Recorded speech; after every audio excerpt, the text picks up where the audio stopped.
멸문의 위기에 처했던 황보의 가문은 황보가의 충성스러운 여종이었던 달량에 의해 기적적으로 대를 잇게 된다.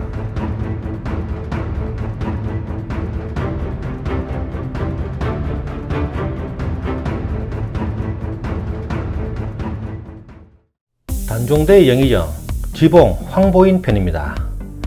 1387년 고려 말에 태어나서 1453년 단종대까지 66세를 살았다. 황보인은 영천 황보 가문인 지중추권사 황보임의 아들로 태어났다. 영천 황보 가문은 한국에서 두 자손을 가진 가문 중 유일하게 정성을 배출한 가문이다. 아버지 황보임은 공민왕 때 홍건적의 난을 토벌하였고 유화도 해군에 가담한 후 삼도 도제찰사가 되었으며 조선에 개국한 후 지중추권사를 역임했다. 황보인은 음소로 벼슬에 나가 내자시 직장, 사헌부 감찰 등을 역임하였다. 27세인 1414년 문과에 급자했다. 31세인 1418년 자정언이 되었고 1420년 자헌납이 되었다. 35세인 1422년에는 세제감 부정으로 강원도 경차관으로 파견되어 기근을 규찰한 뒤 기관에 곧 장령이 되었다. 38세인 1425년 1월 한성 소윤 재임 중 경상도 찰방으로 파견되었으며 지승문 원사를 거쳐 1428년 지비가 되었다. 42세인 1429년 승정원 동부대원으로 발탁되었고 이듬해 지신사가 되었다. 44세인 1431년 강무 행행 중에 추위와 굶주림으로 인마가 죽거나 다치자 이에 대한 문책으로 파면되었으나 형조 참의로 복직되었으며 이어 강원도 관찰사가 되었다. 45세인 1432년 형조 자참판, 병조 우참판 등을 역임하였고 그해 10월부터 다음 1월에는 상사 정효전의 부사로 명나라에 다녀왔다. 46세인 1433년 판중추권사 하경보, 형조판서 정음지, 예무관 대지학 정소등과 함께 진서를 참진하였고 이듬해 병조 참판을 거쳐 49세인 1446년에는 병조 판서가 되었다. 53세인 1440년에는 평안, 한길도 도제철사로 파견되었고 그의 의정부 자참참견, 판병조사가 되면서 국왕으로부터 대소행행에 항상 호정하라고 할 정도로 악기를 받았다. 54세인 1441년 한길도에 파견되어 북방의 방어를 강화하였고 빈번하게 평안도와 한길도를 출입하면서 10여 년 동안 절제사 김종서와 쌍벽이 되어 육진을 개척하고 방어하는 데 공헌하였다. 58세인 1445년 자찬성으로 판의조사를 개임하고 1447년 우의정이 되었다. 그 뒤 1449년 양계의 성을 쌓는 일에 전념하기 위해서 우의정의 사직을 청하였으나 허락되지 않아 그대로 우의정에 유임하면서 축성사를 관청하다가 그의 자의정이 되었다. 63세인 1450년 사흥사로 부사 김효성과 함께 명나라에 파견되었다. 64세인 1451년 영의정에 올랐다. 자의정 김종서, 우의정 정분과 함께 병약한 문정의 고명 대신이 되어서 단종을 잘 보필하라는 부탁을 받는다.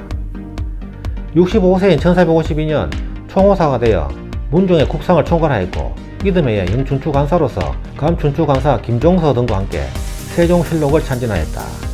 1453년 10월 10일 밤 수양대군은 개유정난을 일으킨다. 수양대군은 가장 먼저 자의정 김종서의 집을 찾아가 김종서와 그의 아들 김순기를 살해하고 경복궁으로 들어와 도부승지 최양에게 조정 신료들의 리스트를 내놓으라고 했다.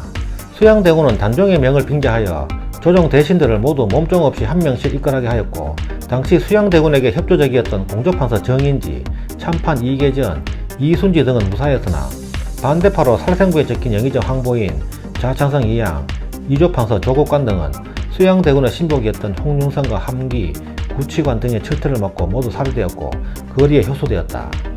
황보는 이때 석, 흠, 은 세 아들 가운데 위로 두 아들과 장남 석의 아들인 원문 등 장성한 손자 둘이 죽임을 당하였다.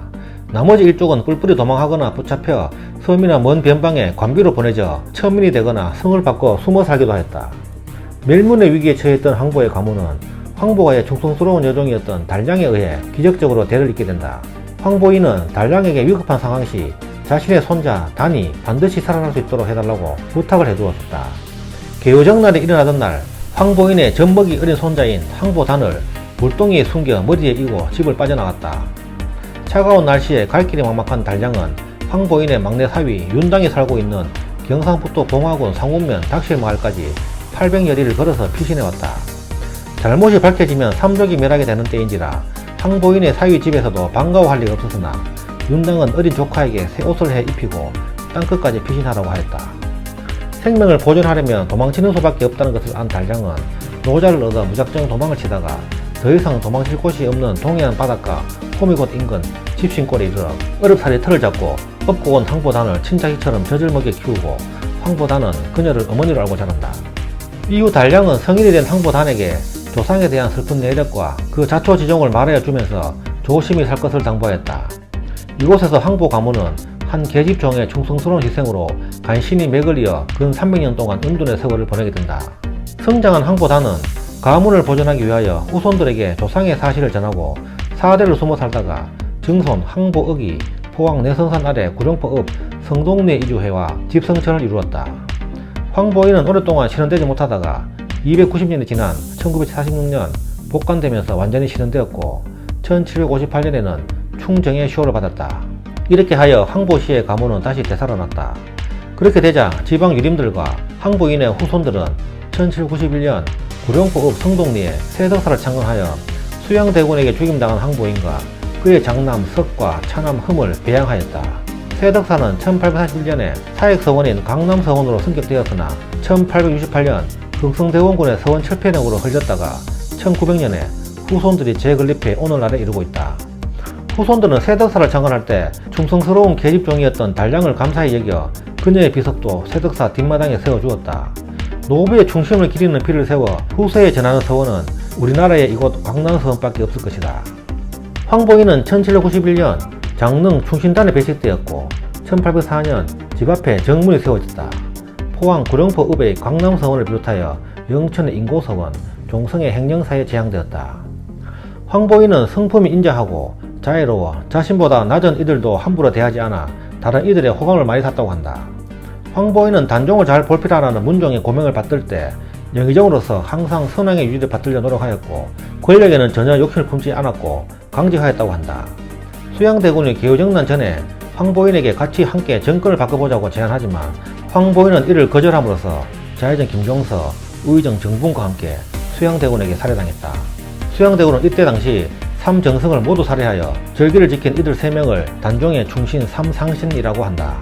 황보인의 묘는 경기도 파주시 법원읍 동문리에 있고 뒤편에 부인 양성이씨 묘가 있다. 지금까지 지봉 황보인 편이었습니다. 감사합니다.